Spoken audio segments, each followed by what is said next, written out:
Lynn Rogers had everything to live for. She was young, bright, a little naive, but hopeful of a good career in the travel industry. It all went tragically wrong when her CV, sent to the Greenwich Business Centre, was found by Scott Singleton, a smooth-talking womaniser who lived a life of fantasy and deceit. In the past, he'd told women he was a fighter pilot for the RAF. He had a pilot's Macintosh hanging up at his home in Crawley. Even his wife thought he had a pilot's licence. In fact, although Singleton was a member of Stapleford Flying Club in Essex, he didn't have a pilot's licence. He was an unemployed carpenter who couldn't possibly have offered Lynn the lucrative job she was looking for. But his lies, played out in conversations from phone boxes like this one in Crawley, were so convincing, Lynn met him at Charing Cross Station. Within a matter of hours, though, she was dead. Strangled, her body dumped in this woodland at Rotherfield in East Sussex. 280 police officers were involved in the hunt for Lynn's killer.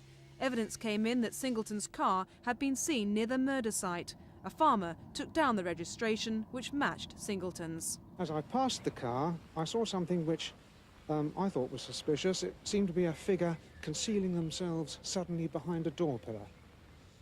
So I drove on for another 50 yards or so, pulled in and made a note of the number. There was forensic evidence that teeth marks on Lynn's chin were made by Singleton. Casts of his teeth were unearthed at this dentist in Crawley. But it was a tape recording of Singleton talking like an air traffic controller which finally trapped him. It was played in court.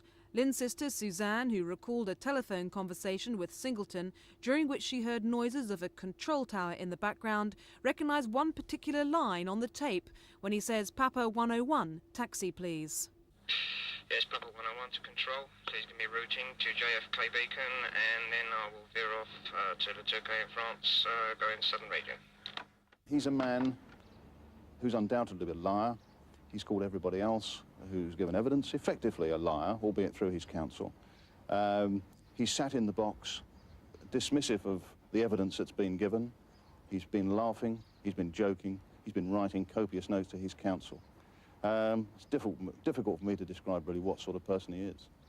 Cruel, callous, there are a number of adjectives you could really say. This was his neighbour's view of him. Just his eyes, like. I didn't like the look of his eyes, you know. You look wicked to me.